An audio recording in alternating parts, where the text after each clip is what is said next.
افطاری کس چیز سے کی جائے؟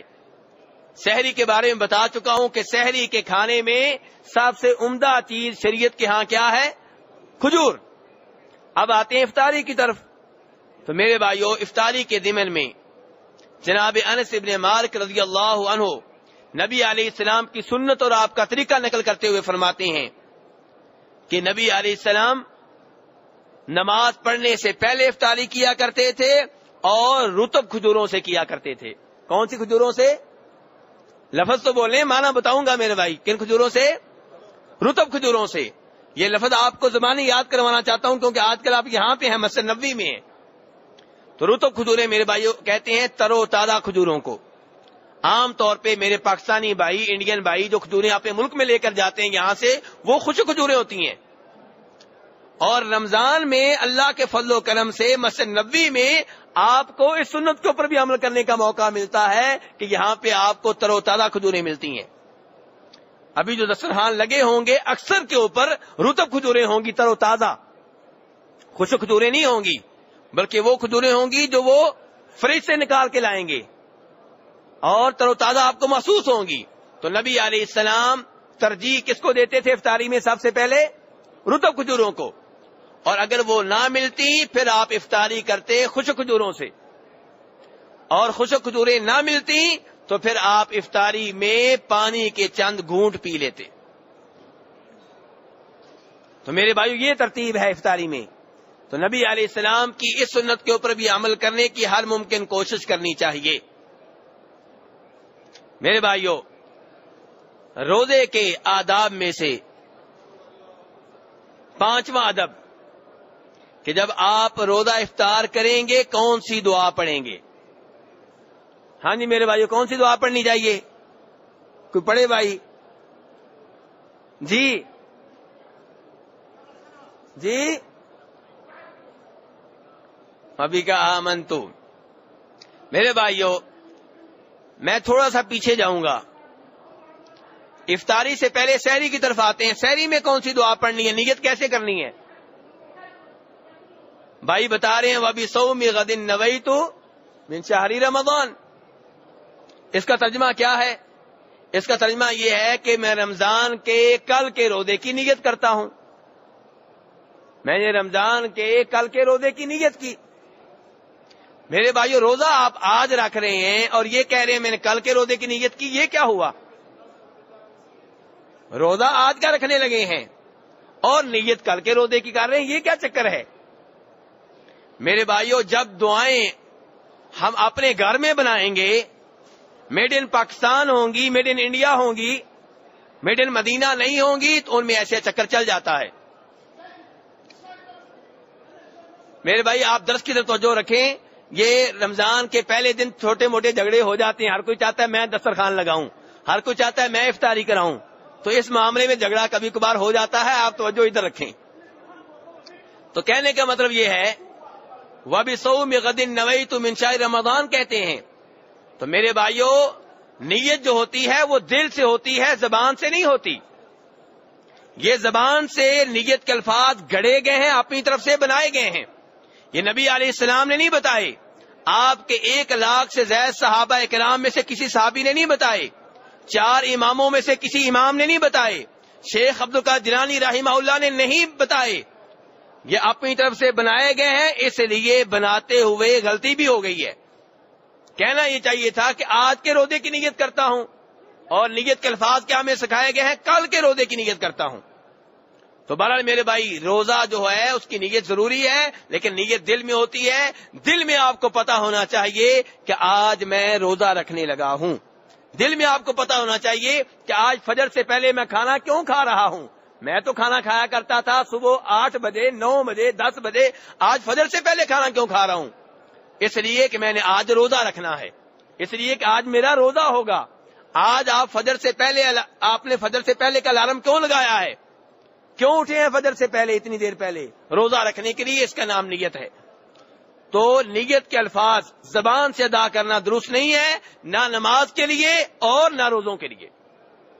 نیت میرے بھائیوں دل میں ہوتی ہے، اور یہ زبان سے جو الفاظ کہے جاتے ہیں نہ نبی علیہ السلام سے ثابت ہیں، نہ آپ کے صحابہ کرام سے ثابت ہیں، نہ 4 اماموں سے ثابت ہیں، نہ شیخ عبد القادر جیلانی رحمہ اللہ سے ثابت ہیں۔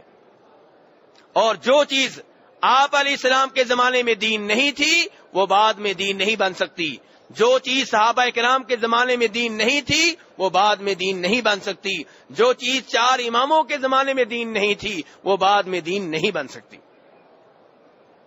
تو میرے بھائی، تو نیت جو ہے، نیت کی یہی دعا ہے کہ جب آپ کھانا کھانے لگیں گے بسم اللہ پڑھ لیں، پانی پینے لگیں گے بسم اللہ پڑھ لیں، کھجور کھانے لگیں گے بسم اللہ پڑھ لیں۔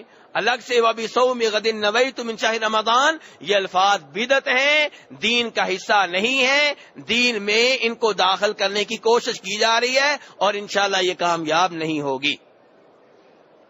اب آتے ہیں افطاری کی دعا کی طرف۔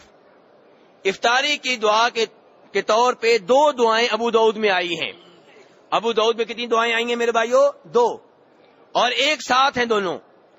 ایک روایت میں آتا ہے کہ نبی علیہ السلام یہ دعا پڑھتے تھے، اللہم لک صمت وعلی رزقک افطرت، اے اللہ میں نے تیرے لیے روزہ رکھا اور تیرے رزق پہ افطار کیا۔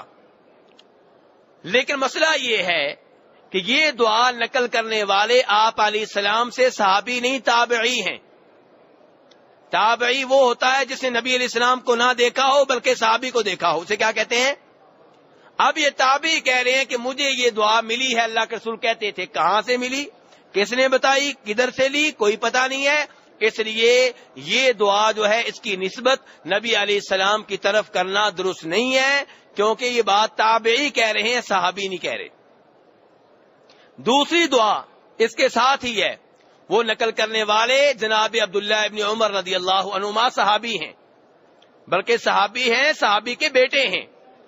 عبداللہ ابن عمر فرماتے ہیں کہ نبی علیہ السلام جب روزہ افطار کرتے تھے تو آپ یہ دعا پڑھتے تھے، ذهب الظمأ وابتلت العروق وثبت الاجر انشاء اللہ۔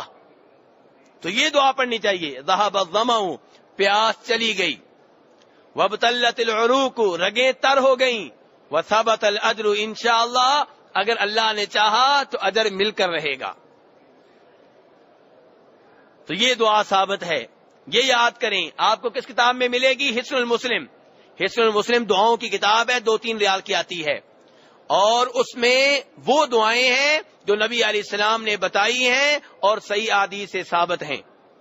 کسی بزرگ کی کہانیاں نہیں ہوں گی، قصے نہیں ہوں گے، ایسی کوئی دعا نہیں ہوگی جس کے بارے میں لکھا ہو کہ فلاں بزرگ کو خواب میں بتائی گئی تھی، نہیں، ساری دعائیں نبی علیہ السلام سے ثابت شدہ، آپ کی طرف منسوب، اور دین آپ کے زمانے میں مکمل ہو گیا تھا، تو اس لیے وہی دعائیں پڑھنے کی کوشش کرنی چاہیے جو نبی علیہ السلام نے بتائی ہیں۔ تو یہ حصن المسلم نامی کتاب 2-3 ریال کی خرید لیں، اور اردو والا ایڈیشن جو ہے وہ خریدیں۔ تو یہ تھے روزے کے آداب میں سے، روزے کے آداب میں سے یہ تھا 5واں ادب۔ میرے بھائیو، روزے کے آداب میں سے 6واں ادب یہ ہے کہ دوران روزہ آپ صدقہ خیرات میں مصروف رہیں اور تلاوت قرآن پاک میں مصروف رہیں، قرآن پاک کی تلاوت کریں، قرآن پاک کا ترجمہ پڑھیں، قرآن پاک کی تفسیر پڑھیں، قرآن پاک کی تلاوت سکھائیں، سیکھیں، قرآن پاک کا ترجمہ سکھائیں، سیکھیں، قرآن پاک کی تفسیر سکھائیں، سیکھیں۔ اس کی کیا دلیل ہے؟ امام بخاری روایت کرتے ہیں جناب عبداللہ ابن عباس رضی اللہ عنہما سے، وہ کہتے ہیں کہ نبی علیہ الصلوۃ والسلام رمضان کے مہینے میں بڑے سخی ہوتے تھے، اور کہتے ہیں کہ آپ لوگوں میں سے سب سے زیادہ سخی تھے، لیکن آپ کی سخاوت رمضان کے مہینے میں بڑے عروج پہ ہوتی تھی، اپنے عروج پہ ہوتی تھی۔ رمضان کے مہینے میں آپ کی سخاوت دیکھنے والی ہوتی تھی، اور رمضان کے مہینے میں جن دنوں آپ جبریل علیہ السلام سے ملتے، آپ کی جناب جبریل سے ملاقاتیں ہوتی، اور آپ کی جناب جبریل سے ملاقات عبداللہ ابن عباس فرماتے ہیں رمضان کی ہر رات ہوتی، تو آپ کی سخاوت بہت زیادہ ہوتی، اور آپ جناب جبریل علیہ السلام کو قرآن پاک سناتے۔ نبی علیہ السلام قرآن پاک کس کو سکھاتے؟ کس کو سناتے؟ جناب جبریل علیہ السلام کو آپ قرآن پاک سناتے۔ اسی لیے قرآن پاک نے اس بارے میں کیا کہا ہے؟ علمہ شدید القوا، کہ نبی علیہ السلام کے معلم کون ہیں؟ آپ کے ٹیچر کون ہیں؟ جناب جبریل علیہ السلام آپ کے ٹیچر اور معلم ہیں، یہ قرآن نے کہا ہے۔ اور اردو بولنے والے ہمارے بھائی اپنی نعتوں میں، نظموں میں کیا کہیں گے کہ جبریل علیہ السلام اللہ کے رسول کے خادم ہیں، نوکر ہیں، جتنے منہ اتنی باتیں، بغیر دلیل کے، کوئی حوالہ نہیں، نہ قرآن میں یہ بات آئی، نہ نبی علیہ السلام کی حدیث میں یہ بات آئی، لیکن ایک مبالغہ ہے، اس میں مقابلہ لگا ہوا ہے۔ لوگ بھی دیکھتے ہیں کہ کون زیادہ مبالغہ کرے گا اپنی نعت میں۔ کوئی نہیں پوچھتا کہ یہ نعت میں جو تم نے الفاظ کہے ہیں کس آیت میں آئے ہیں، کس حدیث میں آئے ہیں، یہ مسئلہ تم نے کہاں سے لیا، کوئی پوچھنے والا نہیں ہے۔ تو میرے بھائیوں، میں یہ نہیں کہہ رہا کہ جناب جبریل علیہ السلام اللہ کے رسول علیہ السلام سے افضل ہیں، لیکن میں یہ کہہ رہا ہوں کہ یہ نہ کہا جائے کہ وہ آپ کے خادم تھے، آپ کے نوکر تھے، کیونکہ قرآن پاک نے کہا ہے وہ آپ کے معلم تھے۔ اور بخاری شریف کی حدیث بھی بتا رہی ہے کہ جبریل علیہ السلام رمضان میں آتے اور نبی علیہ السلام رمضان کی ہر رات انہیں قرآن پاک سناتے۔ اور اس حدیث کے آخر میں عبداللہ بن عباس پھر فرماتے ہیں کہ جن دنوں جبریل علیہ السلام آیا کرتے تھے، نبی علیہ السلام کی سخاوت بہت زیادہ ہوا کرتی تھی، تیز ہوا سے زیادہ تیزی کے ساتھ آپ اللہ کی راہ میں خرچ کرتے تھے، تیز ہوا سے زیادہ تیزی کے ساتھ آپ اللہ کی راہ میں خرچ کیا کرتے تھے۔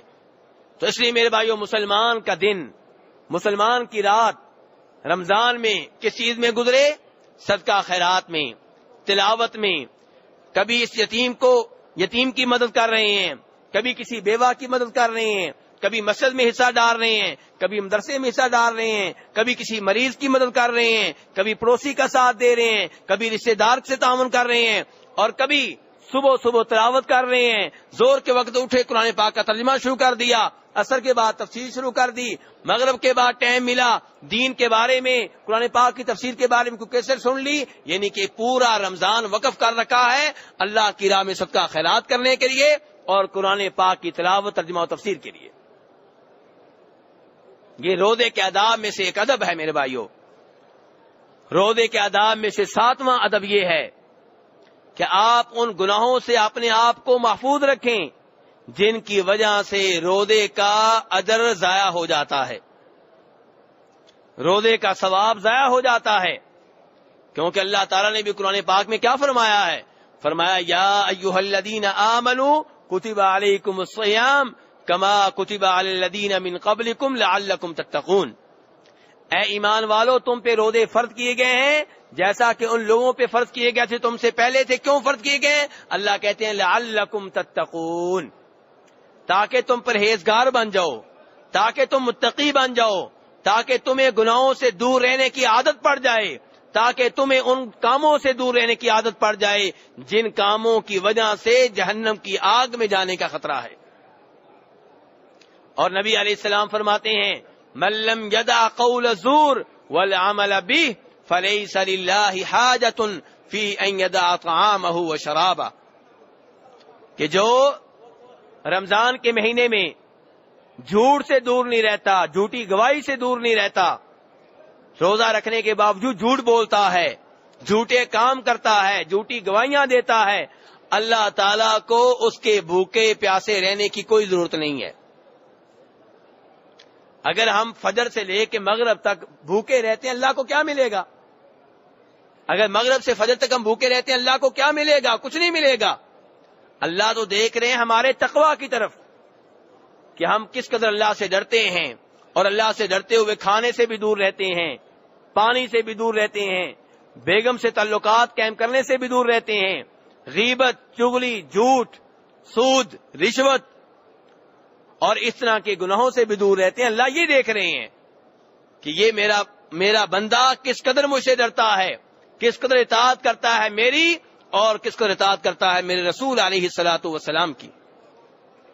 جناب ابو ہریرہ آپ سے نقل کرتے ہیں کہ فرمایا نبی علیہ السلام نے، بخاری شریف کی حدیث ہے کہ والصیام جنہ فإذا كان يوم صوم أحدكم فلا يرفث ولا يسخب ولا يجهل، فرمایا روزے ڈھال ہیں، روزے ڈھال ہیں، جہنم کی آگ سے بچاتے ہیں، روزے ڈھال ہیں، گناہوں سے بچاتے ہیں۔